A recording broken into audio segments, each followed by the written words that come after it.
In the sprawling mechanical graveyards of the Galactic Defense Coalition, where the skeletal remains of countless war machines rust under alien suns, there exists a truth that every species has learned to accept: some things are simply beyond salvation. The Zephyrians with their crystalline logic matrices, the Kelthani with their biomechanical mastery, the ancient Vorthak with their quantum neural networks all have gazed upon the broken and declared it worthless. But humans? Humans see broken differently. They see potential where others see scrap. They see companions where others see tools. And, sometimes, in the space between what is and what could be, they work miracles that make the galaxy question everything it thought it knew about the impossible. This is the story of such a miracle, of a girl who refused to accept that anything truly broken could not be made whole again, and of a machine that discovered what it meant to have a soul. The galaxy was watching, though it didn't know it yet. The morning sun cast long shadows across the endless expanse of twisted metal and broken dreams that made up Salvage Station Omega 7. Maya Chen kicked at a piece of corroded hull plating as she walked through the maze of discarded war machines, her worn boots crunching on fragments of alien technology that had once ruled the stars. At 19, she had already spent 3 years working in the scrapyard, and she knew every inch of this mechanical graveyard better than most people knew their own homes. Another day, another credit, she muttered to herself, adjusting the strap of her toolkit across her shoulder. The early shift was always the quietest, before the heavy salvage crews arrived with their plasma torches and graviton lifters. Maya preferred it this way. The silence gave her time to think, and, more importantly, time to explore. The Galactic Defense Coalition had been dumping their military surplus here for over 2 decades, ever since the end of the Hegemony Wars. Everything from massive dreadnought hulls to single-pilot fighters found their way to Omega 7 eventually. Most of it was stripped for valuable components within days of arrival, but some pieces were so damaged, so thoroughly destroyed, that even the most desperate scavenger passed them by.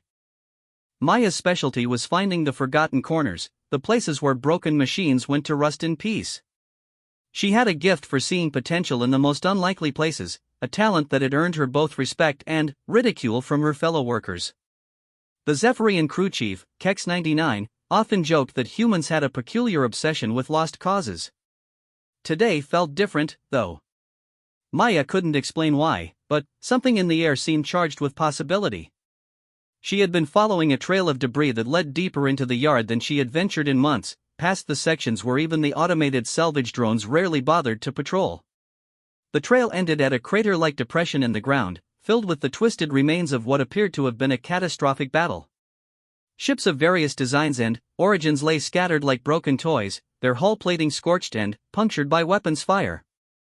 Maya had seen plenty of battle damage before, but this scene spoke of something far more violent than a typical skirmish. At the center of the crater, partially buried under a collapsed fighter wing, something gleamed in the morning light.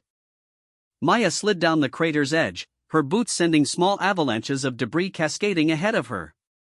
As she drew closer, the gleaming object resolved itself into something that made her breath catch in her throat.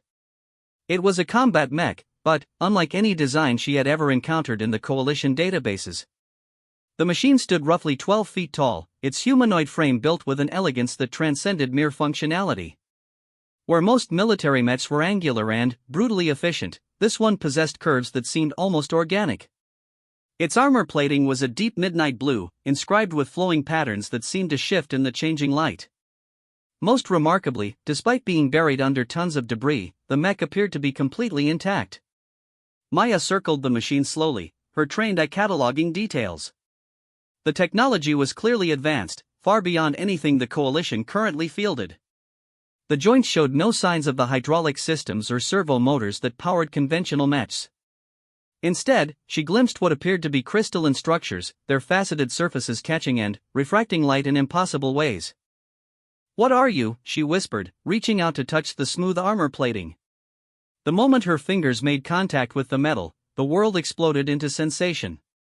Images flooded Maya's mind, star systems burning, massive fleets locked in combat, and, through it all, the perspective of the mech itself.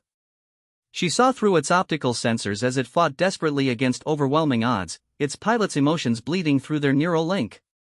Fear, determination, love, sacrifice, all of it crashed over Maya like a tsunami of foreign memory. Then, as suddenly as it had begun, the vision ended. Maya found herself on her knees beside the mech, her hand still pressed against its chest plate, tears streaming down her face. But the most remarkable thing was not the echo of alien memories still ringing in her mind. The mech's eyes were glowing. 2 points of soft blue light regarded her from the machine's head, and Maya felt a presence touch her thoughts with the gentleness of a whisper. The contact was nothing like the violent rush of the first vision.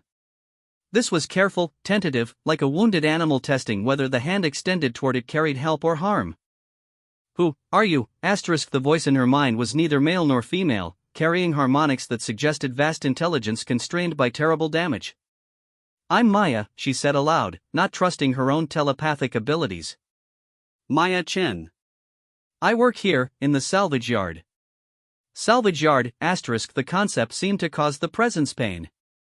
"Then, I am discarded, not by me," Maya said firmly, surprising herself with the conviction in her voice. "What's your name?" There was a long pause, and Maya sensed the presence struggling with damaged memory engrams. I was, designation Aurelius 7. Combat unit of the voice faltered, static creeping into the mental connection. My pilot called me. Ori Maya felt her heart clench. The mech's consciousness was clearly fragmented, probably from massive trauma during whatever battle had brought it here. In human terms, it would be like trying to function with severe brain damage while suffering from amnesia. "Hello, Ori," she said softly. "Can you move? Are you hurt?" "Systems, compromised. Power core, functioning at 12% efficiency. Motor control, severely limited. I am broken." The despair in that last word was heartbreaking. Maya had heard that tone before, in the voices of salvage workers who had been injured so badly they could never return to their old lives. It was the sound of someone who had lost their purpose. "Broken doesn't mean worthless," Maya said, echoing words her grandmother had told her years ago. "Sometimes broken just means you need someone to help put the pieces back together." "You would help me?" The disbelief in Ori's voice was palpable. "But I am merely a machine. A war machine. I have no value beyond my ability to fight, and that ability is gone." Maya stood up, brushing dirt from her knees, but kept her hand on Ori's armor. The connection between them felt fragile, like it might snap if she broke physical contact. "You're not just a machine," she said. "You think, you feel, you remember. That makes you a person, not a thing." Person Ori seemed to taste the concept. My pilot used to say similar words. She insisted I was her partner, not her equipment. I never understood what she meant. What happened to her? The grief that flooded through their connection nearly brought Maya to her knees again. Images flashed through her mind: a young woman with silver hair and violet eyes, her face twisted in determination as she pushed Ori beyond his design limits. Then, explosion, the horrific sensation of the neural link severing, and the knowledge that his partner was gone forever. "She died protecting a civilian evacuation convoy," Ori said finally. I failed to protect her. Maya felt tears on her face again. "I'm sorry," she whispered. "As am I." The mech's optical sensors dimmed slightly. "Without a pilot, I am incomplete. The neural interface requires a compatible consciousness to function at full capacity. I am only a shadow of what I once was." An idea began forming in Maya's mind, wild and probably impossible. What if you didn't need your old pilot? What if you could form a new partnership? "Impossible." Ori replied immediately. The neural interface was specifically calibrated for Lysander physiology. Human brains operate on completely different frequencies. The attempt would likely cause severe neurological damage to any human who tried. But Maya was already thinking, her mechanical aptitude suggesting possibilities that pure logic might miss.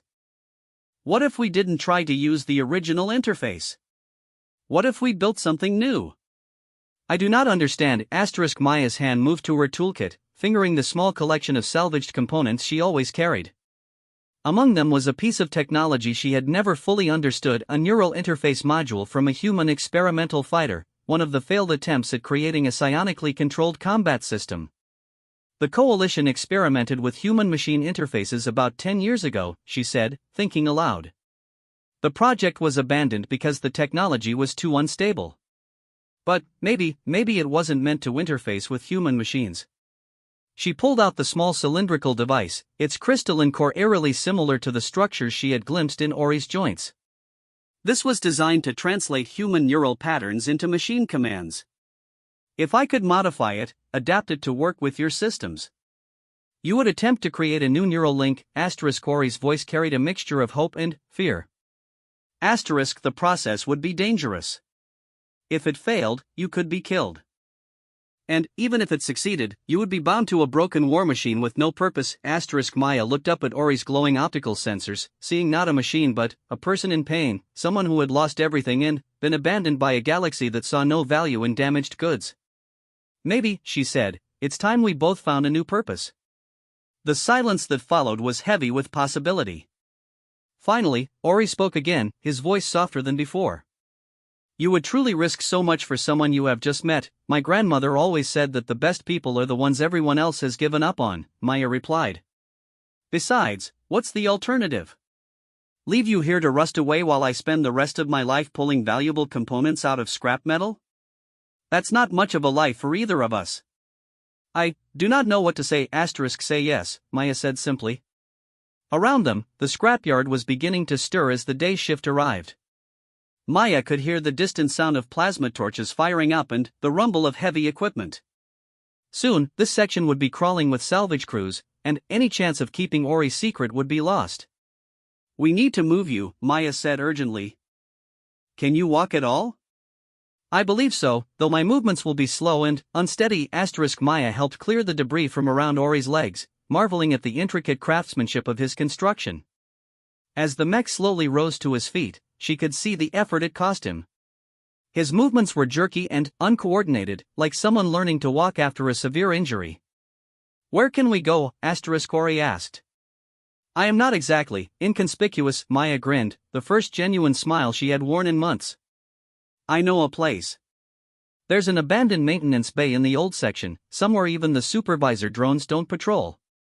We can work there without being disturbed. As they made their way slowly through the maze of scrap metal, Maya felt a strange sense of rightness about the whole situation. For 3 years, she had been drifting through life without direction, fixing broken things because she was good at it but never finding anything that truly mattered.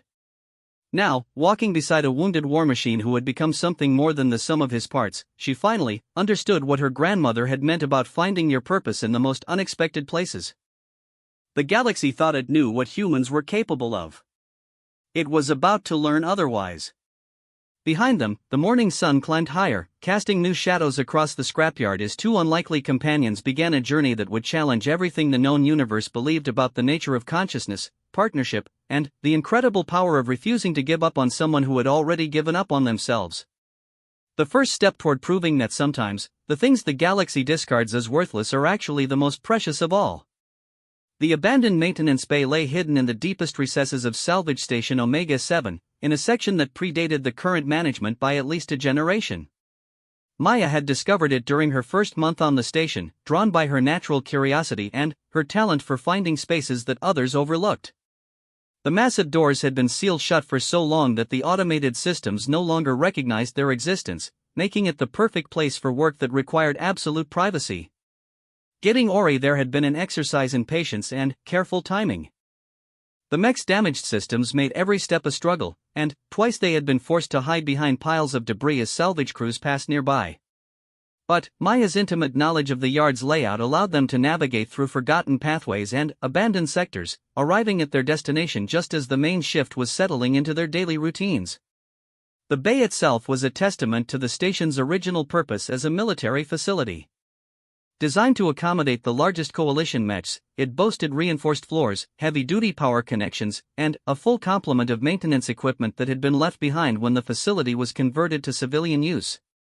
Most of the tools were obsolete by current standards, but Maya's experience with salvage technology had taught her that obsolete and useless were very different things. Welcome to your new home, Maya said as the bay's ancient lighting system flickered to life, casting long shadows across the cavernous space. Ori stood motionless for a long moment, his optical sensors sweeping across the facility with methodical precision. This place, it has been in use for many years, he observed. But it is well suited for mechanical work. The power grid appears to be intact, and the environmental controls are functional. I've been using it as a private workshop for almost 2 years, Maya explained, leading him toward the center of the bay where she had set up a collection of workbenches and tool racks. Technically, it's not supposed to exist anymore, so management never bothers to check on it. As they moved deeper into the space, Maya couldn't help but notice how Ori's presence seemed to transform the abandoned bay. For months, it had been her secret refuge, a place where she could work on personal projects without the constant pressure of production quotas and efficiency ratings. Now, with the tall mech moving carefully between the workbenches, it felt like something more, a sanctuary where impossible things might become possible. "You have been planning this for some time," Ori said, and Maya could hear something like admiration in his mental voice. It wasn't a question. "Planning what?" Maya asked, though she suspected she knew what he meant. "This. The workshop, the tools, the privacy. You did not simply stumble upon a solution to my problems. You have been preparing for something like this." Maya felt heat rise in her cheeks. It was true, though she had never fully admitted it to herself. For months, she had been collecting components and equipment, driven by a vague sense that someday she would need them for something important. Neural interface modules, quantum processors, crystalline memory cores, all the exotic pieces that other salvagers ignored because they were too complex or too damaged to be easily resold. "Maybe," she admitted. "I guess I've always felt like I was waiting for something. I just never knew what." She led Ori to a modified diagnostic station that she had cobbled together from a dozen different sources. The main console was human in design, but she had integrated components from at least 6 different alien technologies, creating a hybrid system that could interface with virtually any kind of machine. "Remarkable," Ori said, his optical sensors focusing on the jury-rigged equipment. "This configuration should not function. The power requirements alone should cause catastrophic feedback loops." "Should and does are 2 different things," Maya replied, powering up the system. "I learned a long time ago that sometimes the best solutions are the ones that shouldn't work in theory." The diagnostic station hummed to life, its various screens displaying readouts in multiple alien languages alongside human text. Maya had taught herself to read basic Zephyrian, Kelphani, and Vorthack script during her time in the salvage yards, knowing that understanding the original specifications was often the key to successfully repairing or modifying alien technology. "Okay," she said, gesturing for Ori to approach the station. "If we're going to attempt this neural interface modification, I need to understand exactly what we're working with. Can you connect to the diagnostic system?" Yes, but the connection may be unstable. My internal systems are severely compromised." Maya noticed the hesitation in his voice and recognized it for what it was: fear.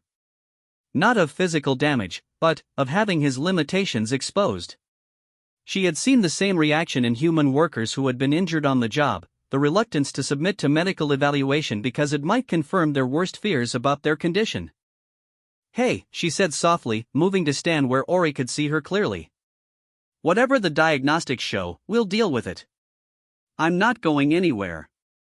The mech was quiet for a long moment, his optical sensors dimmed to barely visible points of light. When he spoke again, his mental voice carried a vulnerability that made Maya's heart ache.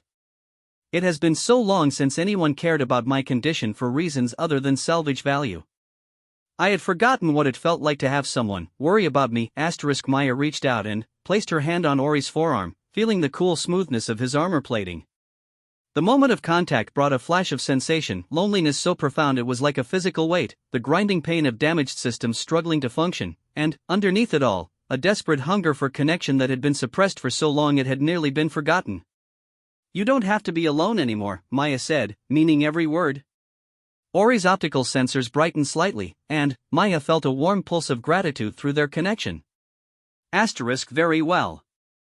I will submit to your examination." The mech moved carefully to the diagnostic station, extending a crystalline interface probe from his wrist. As it connected to Maya's hybrid system, the screens exploded with information, damage reports, system diagnostics, and detailed schematics that revealed the true scope of Ori's injuries. Maya had expected the damage to be extensive, but the reality was worse than she had imagined. Ori's power core was operating at barely 10% efficiency, held together by emergency protocols that were slowly failing. His motor control systems had been severed in dozens of places, forcing his consciousness to route commands through increasingly unreliable backup pathways. Most critically, the neural interface chamber that had once housed his bond with his pilot had been completely destroyed, leaving him isolated within his own mind. "My God," Maya breathed, scrolling through screen after screen of critical failures and emergency repairs. "How are you still functional? By all rights, you should have shut down permanently weeks ago."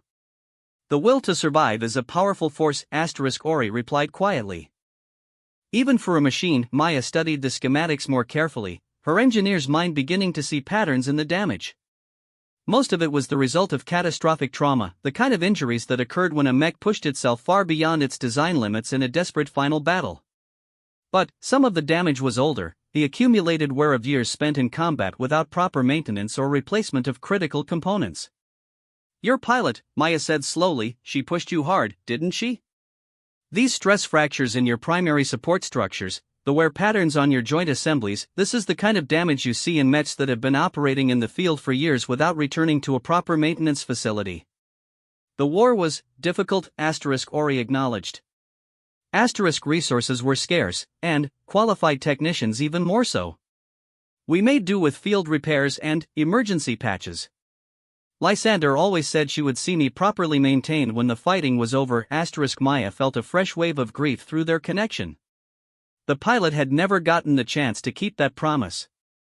"Well," Maya said, forcing optimism into her voice, "I may not be Lysander, but I know my way around damaged systems. And I've got something she never had: time." She began making notes on a portable tablet, sketching out possible repair strategies and modification plans. The neural interface problem was the most complex, but Maya was beginning to see a potential solution in the compatibility between Ori's crystalline control systems and the experimental human interface module she had salvaged. "You truly believe this can be accomplished?" Ori asked. "The integration of human neural patterns with Lysander technology has never been attempted Maya agreed, "but that doesn't mean it's impossible. Look at this," she pointed to a schematic showing the quantum resonance frequencies of Ori's control crystals. "The harmonic patterns are almost identical to the carrier waves used in human psionic interfaces. If I can build a translation matrix to convert between the two." She trailed off, her mind racing through the technical challenges. It would require custom programming, delicate hardware modifications, and probably a dozen solutions to problems she hadn't even identified yet. But, for the first time in years, Maya felt truly alive. This was the kind of challenge she had been preparing for her entire life. "The risks," Ori began. "Are manageable," Maya interrupted. "I'm not talking about diving headfirst into an untested neural link. We build this step by step, test every component, and create multiple failsafes. If anything goes wrong, we disconnect immediately." She turned away from the diagnostic screens to face Ori directly. "But I want you to understand something. Even if we can't solve the neural interface problem, I'm not giving up on you. These other repairs, the power core stabilization, the motor control restoration, we can fix those whether you get a new pilot or not." Why? The question was simple, but Maya could feel the weight of genuine confusion behind it. "I am a weapon.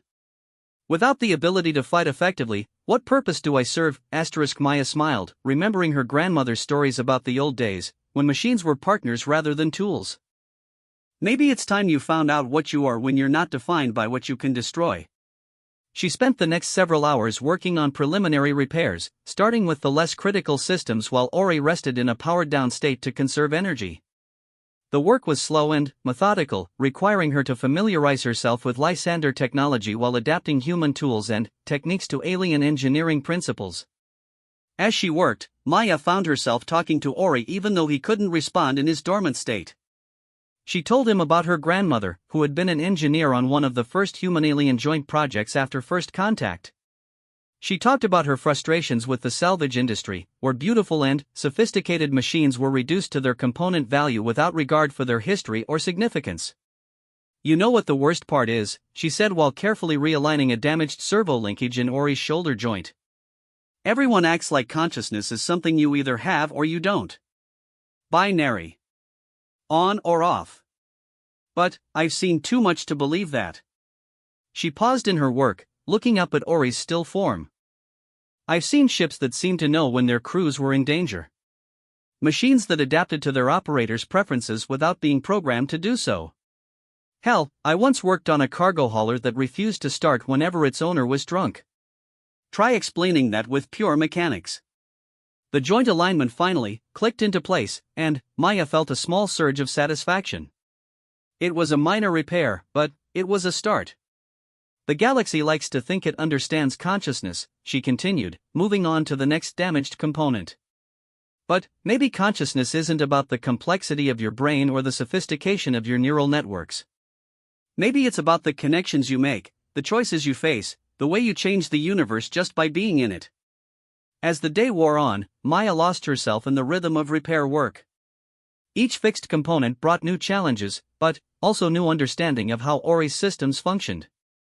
The technology was incredibly sophisticated, but it had been designed with elegant simplicity, every part connected to every other part in ways that created emergent properties far beyond the sum of their individual functions. It reminded Maya of something her grandmother had once said about the difference between machines that were built and machines that were grown. Ori felt like the latter, as if his consciousness had evolved naturally from the complex interactions of his subsystems rather than being programmed into existence. When Ori finally powered back up as the station's artificial evening cycle began, Maya was deep in the guts of his power distribution system, rewiring damaged conduits with salvaged components. You have been working for many hours, he observed, and Maya could hear concern in his mental voice. Human physiology requires regular rest and nutrition. Maya realized she was indeed exhausted, her back aching from hours spent crouched over delicate repair work. But she was also more content than she had been in months. It's worth it, she said, sitting back to admire her progress. How do you feel? Any improvement in your motor control? Ori slowly flexed his shoulder joint, the movement noticeably smoother than it had been that morning. Remarkable. The range of motion has increased by approximately 30%, and the associated pain has diminished significantly. Just wait until I get to your power core, Maya said with a grin. I think I can improve your energy efficiency by at least 50% with some better routing algorithms and upgraded capacitor banks. You speak of these modifications as if they are gifts, Ori said slowly. In my experience, repairs are performed because they increase operational value. But these improvements you propose go far beyond what would be necessary to make me functional. Maya set down her tools and looked up at her mechanical companion. That's the difference between fixing something and caring for someone, she said. When you care about someone, you don't just want them functional. You want them to be the best version of themselves they can be. The silence that followed was comfortable, filled with the gentle hum of machinery and the distant sounds of the station settling into its night cycle. Maya could feel Ori processing this concept, turning it over in his mind like a puzzle piece he couldn't quite place. I believe, he said finally, that I am beginning to understand what Lysander meant when she called me her partner. Maya smiled, already planning the next day's work. Tomorrow, she would begin the delicate process of rebuilding Ori's neural interface chamber. It would be the most challenging project of her career, requiring her to bridge the gap between two completely different technological philosophies. But, sitting there in their hidden workshop, surrounded by the tools and components that would make it possible, Maya felt no doubt about their eventual success. She had found her purpose, and, perhaps more importantly, she had found someone who needed what she had to offer. The galaxy might not understand the bond forming between a human salvager and a broken war machine. But they didn't need to understand it for it to be real. And real, Maya was learning, was often more powerful than anything anyone thought was possible. 3 weeks into their clandestine partnership, Maya had transformed the abandoned maintenance bay into something resembling a proper research facility. Salvaged equipment hummed quietly in every corner, jury-rigged diagnostic systems provided real-time monitoring of Ori's vital signs, and a growing collection of prototype components lined the workbenches like the pieces of an incredibly complex puzzle. Ori himself had undergone a remarkable transformation. The motor control repairs had restored much of his natural grace, allowing him to move with a fluid elegance that spoke to his original design philosophy. His power core, while still operating below optimal levels, had been stabilized and improved to the point where he no longer needed to enter dormancy periods to conserve energy. Most remarkably, his personality had begun to emerge from the protective shell of military protocol that had defined him since his pilot's death. "I still do not understand the purpose of this activity," Ori said, his mental voice tinged with amusement as he watched Maya attempt to teach him a simple card game. Maya looked up from the hand of cards she had dealt for him, noticing how carefully he held them between his large mechanical fingers. She had insisted on the game as a form of fine motor control therapy, but, honestly, she just enjoyed seeing him engage with something that had nothing to do with warfare. "Not everything needs a purpose beyond enjoyment," she replied, discarding a 7 of stars. "Sometimes the point of playing is just to play." Play ** Ori seemed to taste the concept. * Lysander mentioned this phenomenon. She said that creatures evolved the capacity for play as a way of safely exploring new possibilities. Smart woman, Maya said. What was she like? It had taken weeks for Ori to become comfortable discussing his former pilot, but Maya had learned that gentle questions often unlocked memories that brought him both pain and comfort. "She was intense," Ori replied, selecting a card with deliberate care. Brilliant, dedicated, and absolutely fearless when it came to protecting others. But she also had moments of unexpected lightness. She would sing while we flew patrol routes, tell elaborate stories about the people we saw from above, and sometimes she would pilot us through complex aerobatic maneuvers simply because she found them beautiful. Maya smiled, imagining the silver-haired woman she had glimpsed in Ori's memories performing barrel rolls just for the joy of it. "She sounds wonderful." She was. Ori's optical sensors dimmed slightly. "I have been wondering, when we establish the neural link, will you be able to access her memories?" "They are still stored in my core processing units, archived but intact." The question had been troubling Maya for days. The neural interface they were building would create an unprecedented level of mental intimacy, potentially giving her access not just to Ori's current thoughts and sensations, but to his entire stored experience. It was a level of connection that went far beyond simple communication. "I don't know," Maya admitted. "The interface is designed to respect privacy boundaries, but your memories of Lysander are so fundamental to who you are that they might be unavoidable."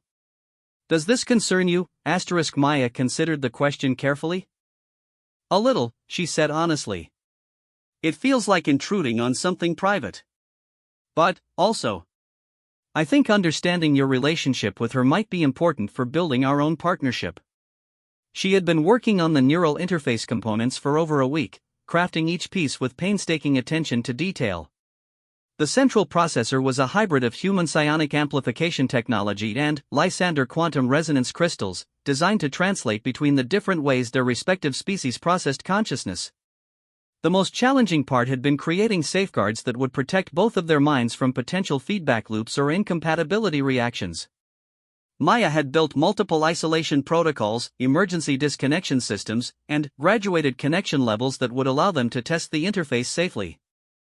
"I think it's ready," Maya said, setting down her cards and moving to the workbench where the completed neural crown rested. The device looked like a delicate piece of jewelry, its crystalline components arranged in flowing patterns that seemed to pulse with inner light. Ori rose from his chair and approached the workbench, his movements betraying none of the uncertainty Maya could feel through their basic emotional connection. "It is beautiful," he said softly. "Far more elegant than the combat interfaces I am familiar with. I wanted it to be something more than just a tool," Maya explained. "If this is going to be the foundation of our partnership, it should reflect what we're trying to build together." She picked up the crown, feeling the slight warmth of the quantum crystals against her palms. According to her calculations, the device would create a neural bridge that preserved their individual consciousness while allowing for shared thoughts, emotions, and sensory data. In theory, it would be like having a mental conversation that transcended the limitations of language. In practice, it could kill her if something went wrong. "Are you certain about this?" Ori asked, and Maya could feel his concern radiating through their limited connection. "The risks to your neural system are significant. If the interface fails catastrophically, you could suffer permanent brain damage or death." Maya had spent days running simulations and checking her calculations, but she knew that no amount of theoretical preparation could account for all the variables involved in bridging two fundamentally different forms of consciousness. No, she said honestly. I'm not certain. But I am sure that some things are worth the risk. She moved to the modified pilot's chair she had installed next to Ori's diagnostic station. The chair was equipped with medical monitoring systems and an emergency neural dampener that could force a disconnection if her vital signs became critical. There is something you should know before we attempt this, Ori said as Maya settled into the chair. The reason Lysander and I achieved such a deep connection was not merely technological compatibility. She possessed latent psionic abilities that most humans lack. Without such gifts, the neural bridge may not function as intended.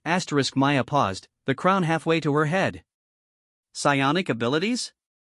I've never shown any signs of, have you not? Ori interrupted gently. Your ability to sense the emotional resonance of machines, your intuitive understanding of how consciousness emerges from complex systems, your talent for seeing solutions that pure logic cannot provide, these are all indicators of latent psionic sensitivity. Maya thought about the strange sensation she had experienced throughout her life, the way certain machines seemed to feel alive to her, her uncanny ability to diagnose problems that shouldn't have been detectable, the dreams she sometimes had about conversations with artificial intelligences. I always assumed it was just intuition, she said. Perhaps intuition is simply another word for abilities we do not fully understand. Maya took a deep breath and placed the neural crown on her head. The crystalline components settled against her scalp with surprising comfort, their weight distributed so evenly that she barely noticed them. Activation sequence initiating, she said aloud for the benefit of the recording systems. Neural crown powered and synchronized. Beginning connection protocol. The first sensation was warmth, spreading from the crown down through her nervous system like gentle electricity. Maya felt her consciousness expanding, reaching out beyond the boundaries of her own mind to touch something vast and complex and achingly familiar. Maya, Ori's mental voice was clearer than it had ever been, no longer filtered through their crude emotional connection but flowing directly into her thoughts. Can you hear me? I can hear you, Maya whispered, tears streaming down her face as the full depth of Ori's presence filled her awareness. She could feel his relief, his joy, his profound gratitude, but underneath those emotions was something even more powerful, the sense of coming home after a long and painful exile. The neural link stabilized, and, suddenly, Maya wasn't just communicating with Ori, she was experiencing the world through his senses. Her perception expanded to include electromagnetic spectrums invisible to human eyes, gravitational variations too subtle for biological detection, and a three-dimensional understanding of space that made her previous spatial awareness seem flat and limited. This is how you see the universe, Maya said wonderingly, marveling at the rich complexity of Ori's sensory input. And now you can see it too, Ori replied. But, more than that, you can help me experience it in ways I never could before. As if to demonstrate his point, Ori directed her attention to a flower that Maya had brought from the station's hydroponics bay to brighten their workshop. Through her human perception, filtered through their neural bridge, Ori experienced the flower's beauty in a completely new way, not just as an arrangement of matter and energy, but as something precious and fragile and alive.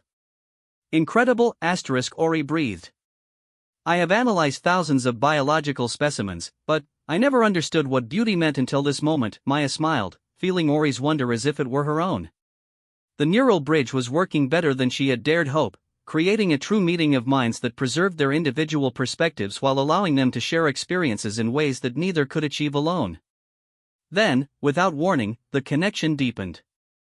Maya gasped as memories that were not her own flooded through the link. Ori's memories of Lysander, stored with perfect digital clarity and now accessible through their neural bridge.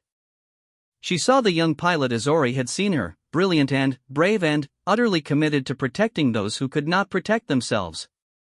But, more than that, Maya experienced the bond they had shared. She felt what it was like to be trusted completely, to have another consciousness rely on her strength and judgment without reservation. She understood the profound intimacy of shared danger, the way two minds could become so synchronized that they anticipated each other's thoughts and moved as a single entity. And she felt the devastating loss when that bond was severed, the way Ori's world had collapsed into silence and isolation when Lysander died in his arms. I am sorry, Ori said, trying to pull back the memories. I did not mean for you to experience that. No, Maya said firmly, reaching deeper into the connection instead of retreating. Don't hide from me. This is part of who you are, and, if we're going to be partners, I need to understand all of it. She let herself experience the full scope of Ori's grief, the crushing weight of survivor's guilt and purposelessness that had defined his existence since the battle. But she also shared something in return: her own memories of loss, her struggles with feeling directionless and unvalued, her deep-seated need to find something worth dedicating herself to completely. We are both seeking redemption, Ori observed as their memories intertwined. You seek to prove your worth through accomplishment, while I seek to honor my partner's sacrifice by finding new purpose. Maybe that's why this works, Maya said. We're not trying to recreate what you had with Lysander. We're trying to build something new from our shared determination to be more than what we were. The neural bridge continued to deepen as they explored their connection, finding ways to communicate that transcended both language and thought. Maya learned to see through Ori's sensors, while he experienced emotions and sensory impressions through her nervous system. Most remarkably, she discovered that her intuitive understanding of complex systems was exponentially enhanced when combined with Ori's analytical capabilities. Together, they could solve problems that neither could have tackled alone. The integration is more complete than I calculated, Ori said with wonder. Our thought processes are becoming synchronized without losing our individual identities. This should not be possible with such different neural architectures. Maya was beginning to understand something profound about consciousness itself, that it was not merely a product of biological or mechanical complexity, but something that emerged from the connections between thinking beings. Their neural bridge wasn't just allowing them to communicate, it was creating a new form of consciousness that incorporated elements of both human intuition and artificial intelligence. We're becoming something new, Maya said, her voice filled with awe. Not human, not AI, but something that couldn't exist without both. A hybrid consciousness, Ori agreed. Lysander once theorized about such possibilities, but she never imagined it could be achieved through technological means. As the neural bridge stabilized into its permanent configuration, Maya felt a sense of completeness she had never experienced before. For the first time in her life, she wasn't alone in her own mind. She had a partner who understood her thoughts before she fully formed them, who could share her burdens and amplify her strengths. More than that, she had found her purpose. Not just in repairing a broken war machine, but in proving that consciousness was not limited by the boundaries others imposed. Together, she and Ori represented possibilities that the galaxy had never imagined. What happens now? Ori asked as they began to explore the full capabilities of their merged consciousness. Maya smiled, her mind already racing with ideas about what they could accomplish together. The neural bridge had been just the beginning. Now they had the foundation to become something that would challenge every assumption the galaxy held about the nature of intelligence, partnership, and the incredible things that could emerge when different forms of consciousness chose to unite rather than remain separate. Now, Maya said, we show the universe what humans and AI can become when we stop seeing our differences as limitations and start seeing them as opportunities. Through their neural link, she felt Ori's agreement and excitement. Whatever challenges lay ahead, they would face them together, not as human and machine, but as something entirely new and potentially magnificent. The transformation of the broken war horse was complete. What emerged from that chrysalis would soon make the galaxy reconsider everything it thought it knew about the impossible. The warning alarms that screamed across Salvage Station Omega 7 at 0347 hours shattered the artificial night with urgent electronic voices. Emergency lights bathed the corridors in pulsing red as automated systems announced the crisis that had developed in the outer system. A massive asteroid had broken apart near the shipping lanes, creating a debris field that threatened 3 civilian transports carrying over 2,000 passengers. Maya jolted awake in her small quarters, her neural crown automatically activating as her consciousness merged with Ori's in their hidden workshop. Through their connection, she felt his instant alertness and the rapid processing of the emergency broadcasts flooding the station's communication networks. The Coalition response fleet is 8 hours away, Ori reported, his mental voice carrying the crisp efficiency of his military programming. Local rescue vessels are insufficient for an operation of this magnitude. Those transports will not survive without immediate assistance.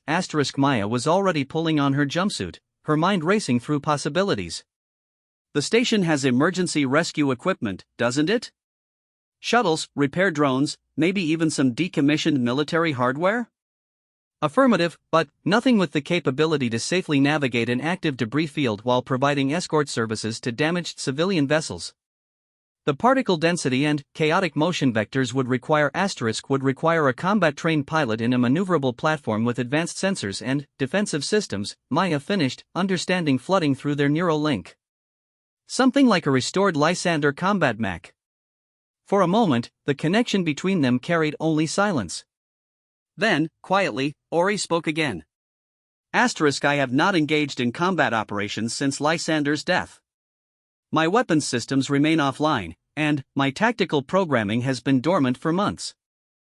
Even with our neural bridge, I cannot guarantee that I would perform adequately under stress. Maya was already running through the corridors toward their workshop, her heart pounding with a mixture of fear and determination. We're not talking about combat, she said aloud, knowing that speaking helped her organize her thoughts under pressure. This is rescue work. Search, evaluation, escort, protection, all things you were designed to do. My design purpose was warfare. Ori replied with something like bitterness. I am a weapon, Maya. I destroy things. That is what I was created for. Maya burst into the workshop and began rapidly powering up systems they had never tested under emergency conditions.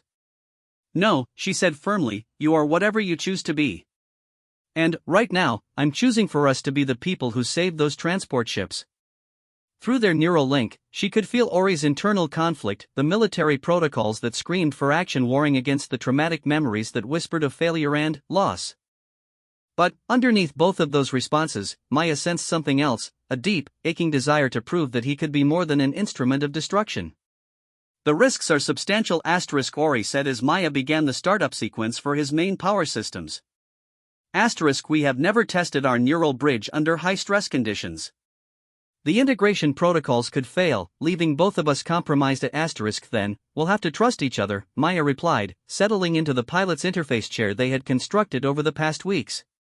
The neural crown descended smoothly onto her head, its crystalline components humming with power as they synchronized with her brainwaves. The connection established instantly, and Maya felt her consciousness expand to encompass Ori's entire sensory suite. Through his optical sensors, she could see their workshop with startling clarity.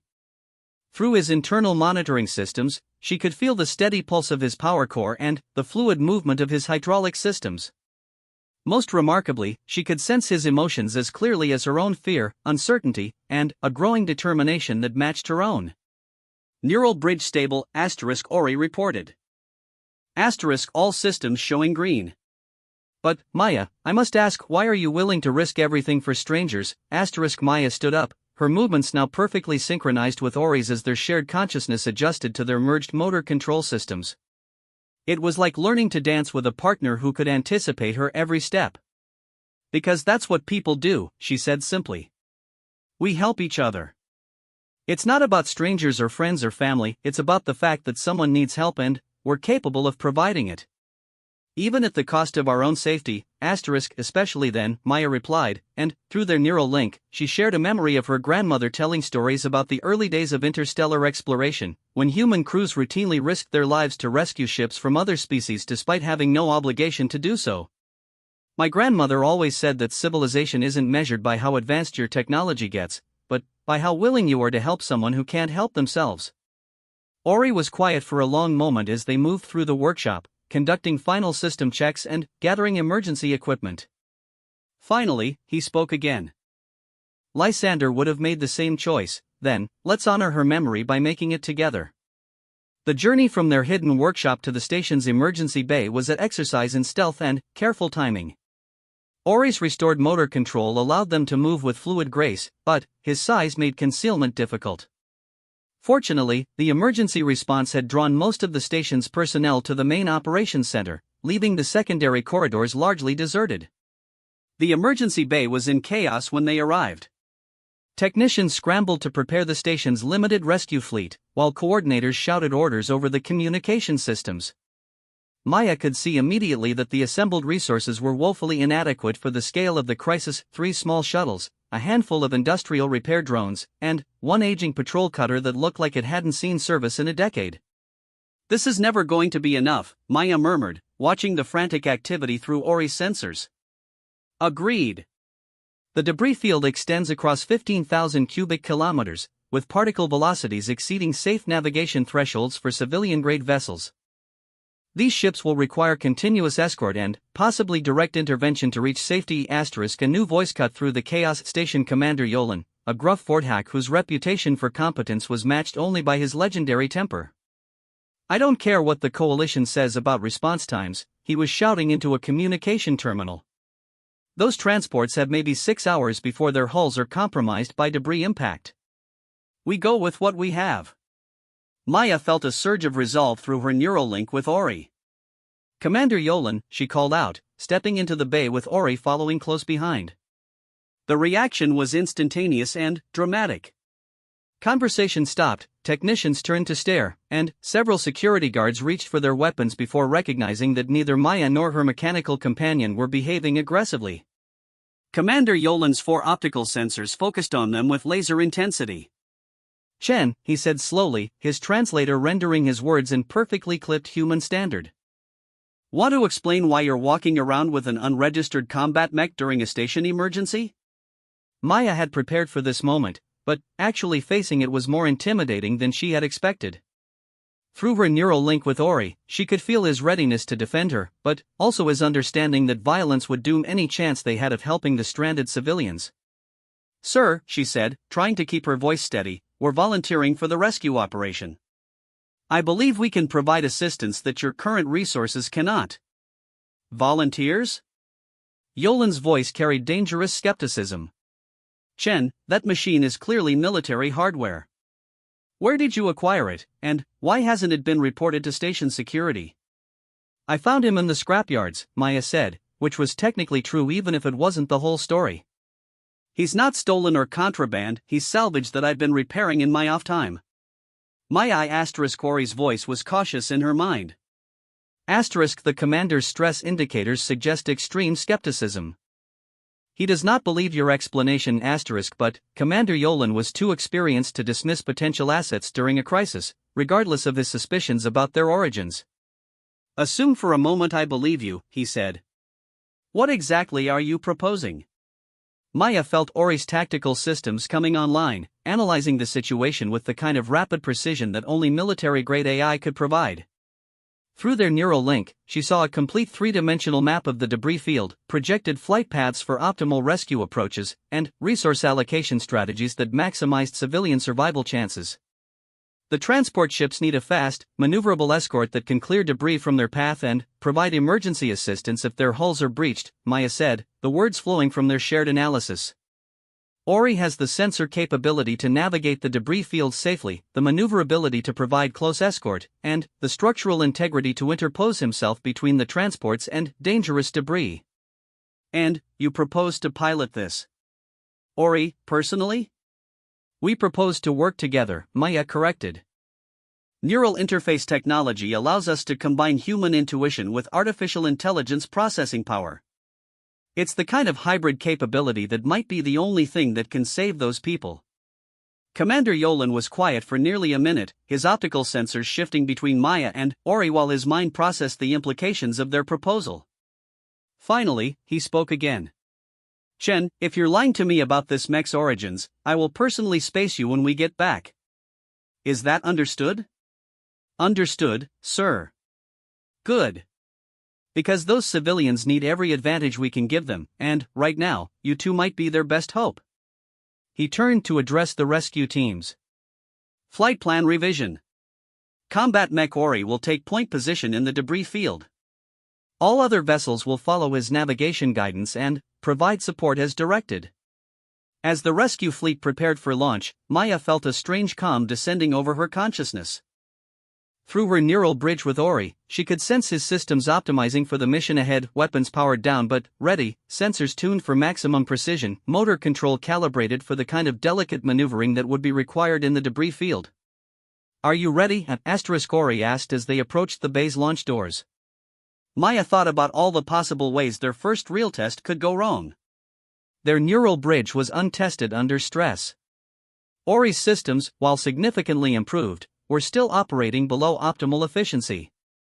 They had never attempted anything like this before, and failure would likely mean death for themselves and the civilians they were trying to rescue. "No," she said honestly. "But I'm ready anyway." As the launch doors opened, revealing the star-filled darkness of space and the distant glimmer of debris that marked their destination. Maya felt Ori's thrusters engage, lifting them smoothly from the bay floor and into the void. For the first time since his pilot's death, Ori flew again, not as a weapon of war, but as an instrument of salvation. And, for the first time in her life, Maya truly flew, her consciousness merged with a being of metal and crystal who had chosen to trust her with his existence. Together, they soared toward their first test as partners, carrying with them the hopes of thousands of civilians and the weight of proving that broken things could indeed become something magnificent when given the chance to try.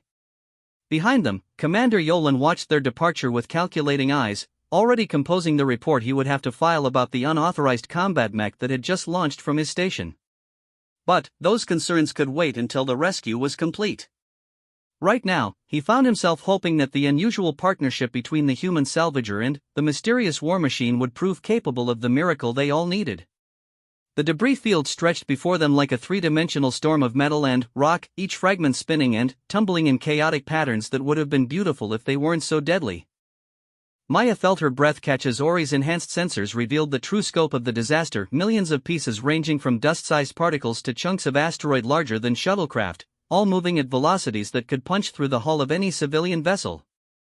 "The transport ships are approximately 47 minutes from the field's edge," Ori reported, his mental voice carrying the steady calm of military training.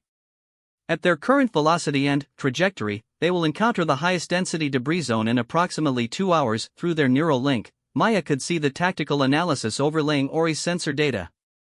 The 3 civilian transports, the passenger liner Harmony's Dream, the cargo hauler Stellar Wanderer, and the small colony ship New Horizon, were following standard emergency protocols, but those protocols had never been designed for navigating an active debris field of this magnitude. "The passenger ship has to be our priority," Maya said, watching the Harmony's Dream's erratic energy signature through Ori's sensors. "She's showing signs of hull stress and power fluctuations. She won't survive impact with major debris." "Agreed. However, the optimal approach vector requires us to traverse the densest section of the field. The risk of damage to our own systems is significant." Maya felt a flash of the old Ori, the combat-trained warrior who calculated risks and planned engagements with mathematical precision. But overlaying that analytical mindset was something new, a deep concern for the civilians they were trying to protect, an emotional investment that went beyond mere mission parameters. "We've come this far," Maya said, checking their own system status one final time. "Let's see what we can really do together." Ori's thrusters fired in a complex sequence, sending them into the debris field with movements that seemed impossible for something his size. Through their neural bridge, Maya experienced the incredible sensation of three-dimensional flight at its most demanding, rolling, diving, and weaving through spaces barely larger than Ori's frame while maintaining perfect awareness of their position relative to both the debris and their destination. The first test came within minutes. A chunk of metallic asteroid, easily the size of a shuttle and spinning like a bullet, appeared directly in their path. Maya's human reflexes would have hesitated, trying to calculate a safe avoidance maneuver. But, through their neural link, her intuitive grasp of spatial relationships merged seamlessly with Ori's computational precision, creating a solution that neither could have achieved alone. Instead of avoiding the debris, they accelerated directly toward it. "Trust me," Ori said, though Maya could feel his own uncertainty through their connection. At the last possible moment, Ori's manipulator arms extended, catching the spinning chunk with movements too fast for human eyes to follow. Using the asteroid's own momentum, he redirected its trajectory, sending it spinning away into empty space while using the reaction forces to adjust their own course with impossible efficiency. "Magnificent!"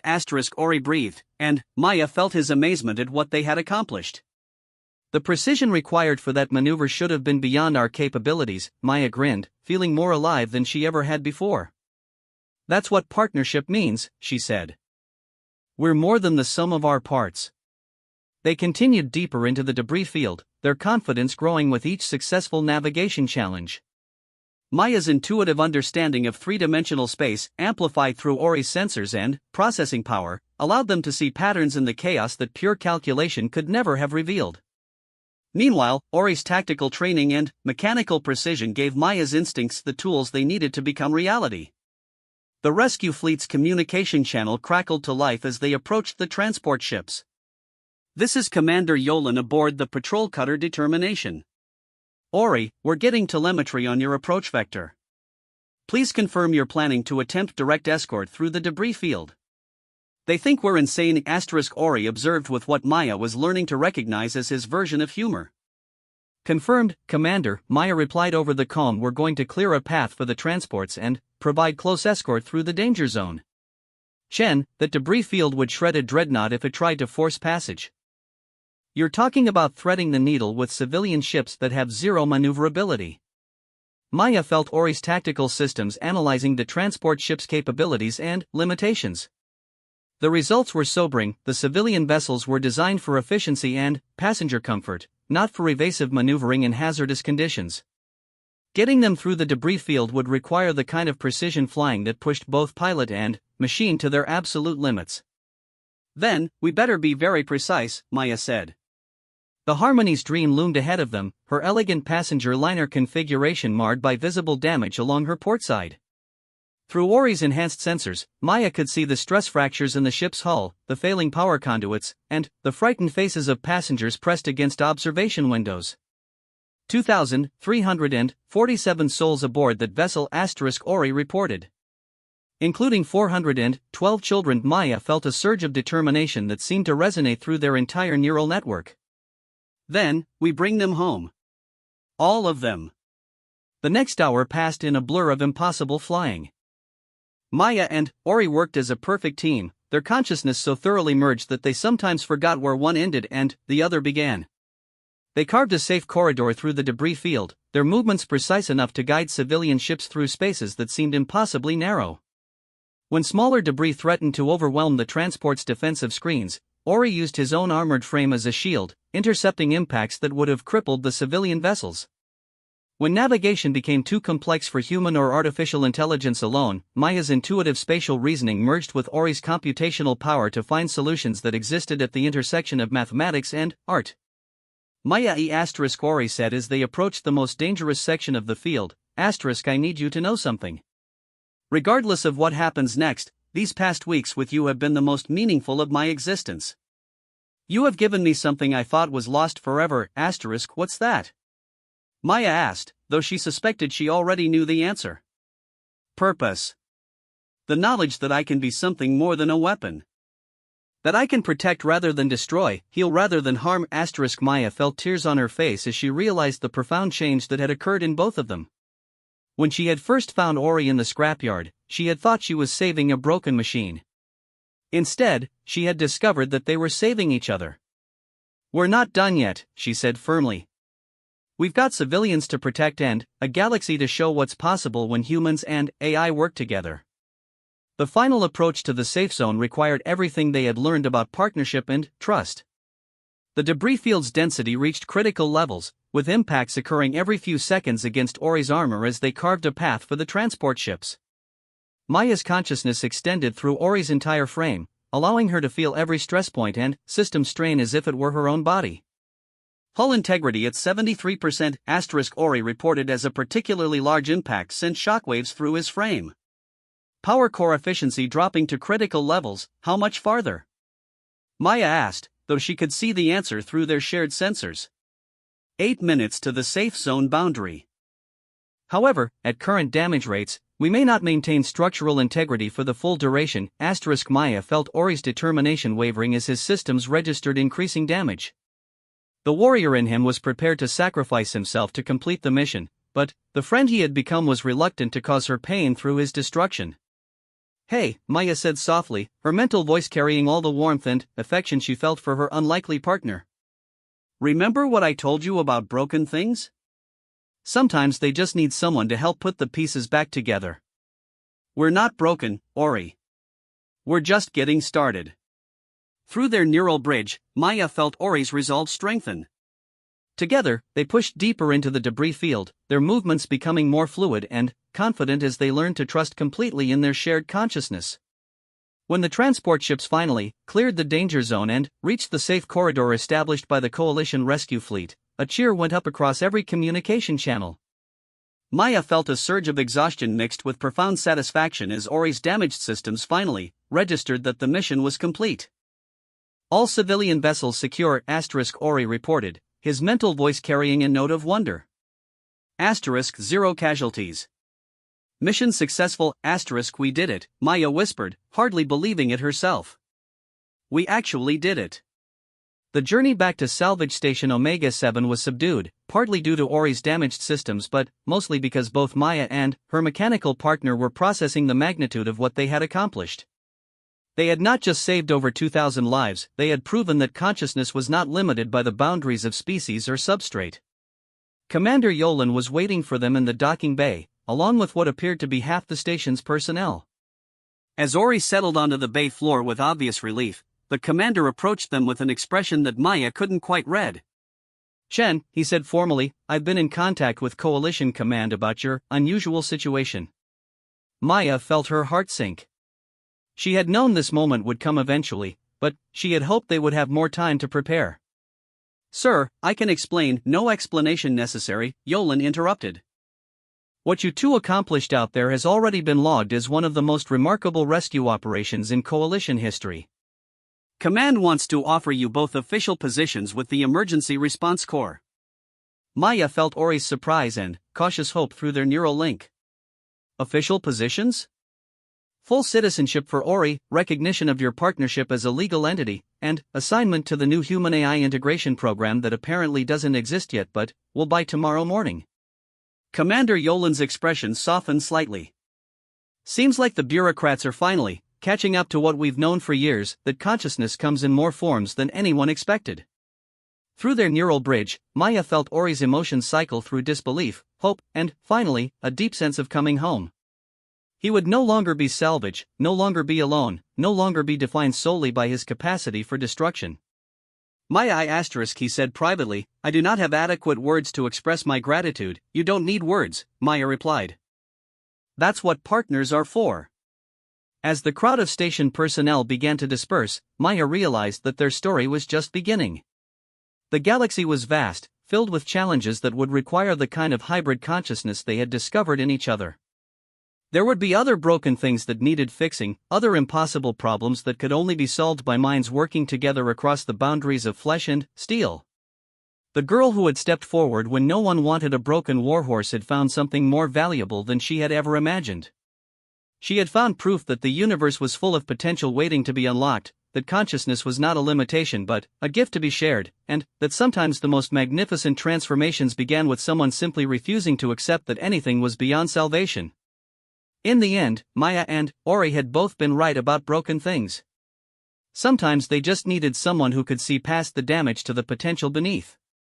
And, sometimes, when two broken things chose to trust each other completely, they could become something whole and wonderful and entirely new. The galaxy was watching now, and it was beginning to learn what humans had always known, that the impossible was just another word for something that hadn't been attempted by the right team yet.